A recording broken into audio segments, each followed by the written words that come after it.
Okay, class. Today we're going to learn about volcanoes and a little bit about earthquakes and how they're kind of related a little bit and how they can interact with each other. So one of the big volcanoes that we're going to talk about was one of the national, kind of like a national landmark, is Mount St. Helen. So we're going to go there, and it's going to take us all the way to Washington. Now this right here is a video that shows us when Mount St. Helen erupted in May 18th, 1980. And it has this really neat. So we're going to watch that.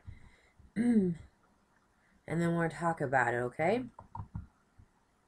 So now that we've watched the video and kind of seen how a volcano works and how all so what was the first thing that came out of the volcano?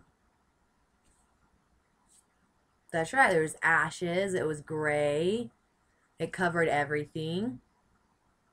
Good, good. So that's the first thing. It can go, those ashes sometimes, remember I was talking about how it could go for miles, and not just people that were right by the volcano could see the ashes and feel it. Kind of like ashes. You guys have felt ash before when you guys are at a campfire and the smoke comes off and it's just it's soft and gray and it kind of disperses it. But when you get a lot of that, you get covered and you turn all gray.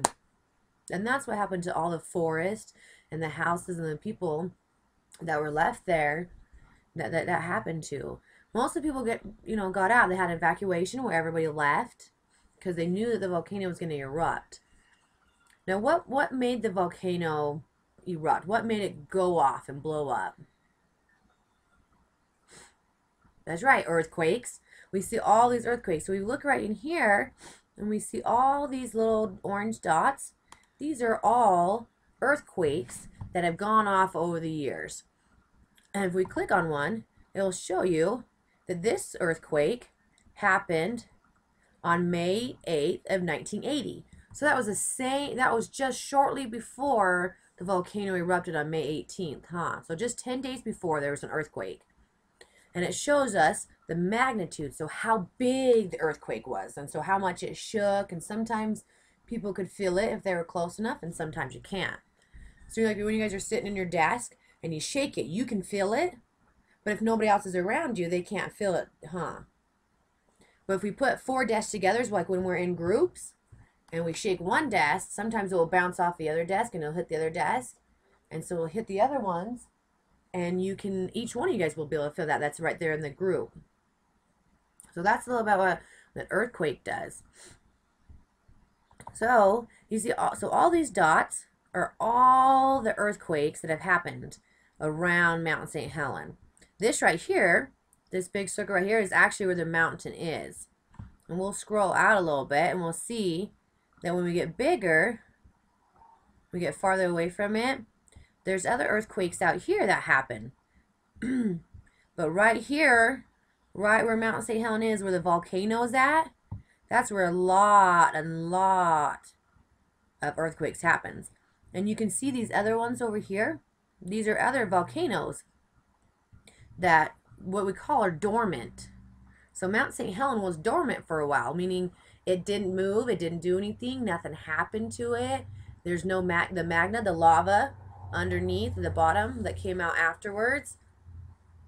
That's down there. It's not moving. There's nothing active with it, so it doesn't move. So it's not going to go off. So here's another one called Indian Heaven, and this one was West Crater, and we have another one here called Adams, and then one up here. Let's see which one is Rainier.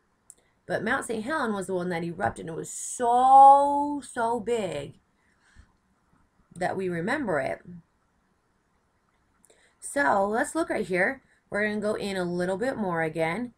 I'm going to move this around, and we can see, we're going to kind of scroll over some of these. This right here actually happens to be what was the largest earthquake that was around Mount St. Helen. It was 5.7. There's actually a couple there. I'll show you that.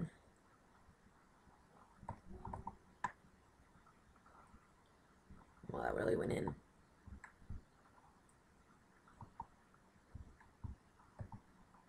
So that one actually happened on May 18th, 1980, and that's what one that set it off. That was so big. Sometimes they can be small and set off a volcano, and sometimes they can be really big. So let's scroll around and let's see what we can make a map, and let's tally a few of them. We'll see how many we can get. We'll do what? We'll do about 15 of them, and we'll see what the different numbers are. So if we scroll over these, there's one at 4.4.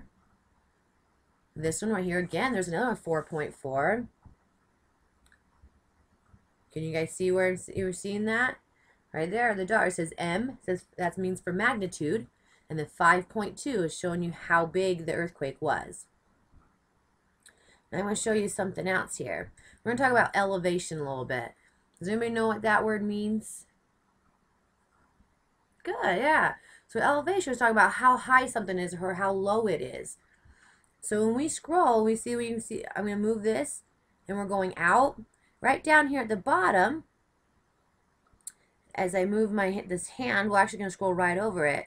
Right here, it tells us what the elevation is. It says, this one says 1925. So it's 1,925 feet. And this is towards the kind of the bottom of the volcano as we go. But as we get up closer, sometimes it gets bigger, depending on whether we're going over a mountain or a hill or whether we're on flat ground. So see, it moves, and we're changing the direction. The first part of the numbers, that's telling us the latitude and longitude, so it tells us exactly where we're at. So, but the elevation tells us how high. So right here, we're getting into 2000s, and we're at 3,000 feet. So when we get higher, as you see, we're going up the volcano, up the mountain, up the side of the mountain. It gets higher. The elevation gets higher. It gets higher and higher because the higher you're up, the higher elevation you are, so you get taller. But see, sometimes when we get close into the middle, see, it kind of is starting to drop a little bit, because when Mount St. Helen erupted, one side of it, the north side of the volcano, it blew off the side. You remember seeing that big explosion off the side of the mountain, or the side of the volcano? And that's what happened. So that drops elevation because the side of the volcano sank in. And so it drops that elevation and makes it go smaller, makes it go shorter. So sometimes when we're standing up, we're tall, we're at a high elevation. And if we kneel down on our knees, then we go to a lower elevation. So we're going to show you just a couple of pictures here of Mount St. Helen. And it's different times. Sometimes it's when it's at night. So this is a lunar eclipse. So it's just where the moon is, and it's red. And this is Mount St. Helen here. It's right there. They remember when we talked about the crater, so it got small. So up here you'd have a higher elevation, and down here would be a little bit of a lower elevation. But if we came down even farther and farther down the side, you'll get a lower elevation because you'll get shorter. So these are just some pictures of it. And there's one that has snow on it. Remember, this is where the mountain where the volcano top of the mountain used to be, and then when it sank, this is how much the elevation dropped right here. All this used to be a mountain until the volcano sank in and blew up. So not all volcanoes erupt, and Mount St. Helen doesn't erupt every year, but it did. It used to be for 120 years it was dormant, and then one year it blew up. So that's a little bit about volcanoes.